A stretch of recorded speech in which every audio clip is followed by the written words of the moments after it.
দেখা করেছি। মূল বিষয় হচ্ছে ৩৫ বিলোনিয়া বিধানসভা কেন্দ্রের শান্তিবাজারের অংশের ভেতরে যে 10টা বুথ সেখানে আছে, এখানে লাউগাং, গাদ্ধাং এবং বেতাকা। এর মধ্যে লাউগাংয়ে ধারাবাহিকভাবে বেশ কিছু ঘটনা সেখানের মধ্যে সংঘটিত হচ্ছে। বিশেষ করে ইলেকশনের আগেও হয়েছিল এবং ইলেকশনের পরেও সেই ধরনের ঘটনাগুলো হচ্ছে।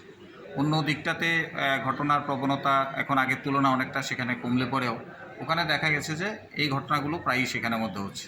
যেমন এই মাসের মধ্যে সেখানে বেশ কয়েকজন তমাল মগ আক্রান্ত হয়েছেন, চন্দন দেবনাথ আক্রান্ত হয়েছেন, স্বপন পাল আক্রান্ত হয়েছেন, দেবাশিস পাল আক্রান্ত হয়েছেন। তারপরে বাড়িঘর মদন পাল, যোগেশ দাস এদের বাড়িঘর, কারোর দোকান ভাঙচুর করেছে।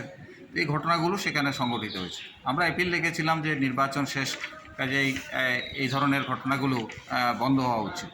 আমরা প্রশাসনকেও আমরা বলেছি এবং এর আগেও সর্বদলীয় মিটিং ছিল, যেখানে সব দলের প্রতিনিধিরাই সেখানের মধ্যে ছিল এবং সেই মিটিং থেকেই প্রশাসন এবং সব দল মিলে সিদ্ধান্ত হয়েছে যে আর কোনো ঘটনা যাতে না হয় তার জন্য সব দলই তার ভূমিকা সেখানে নেবে।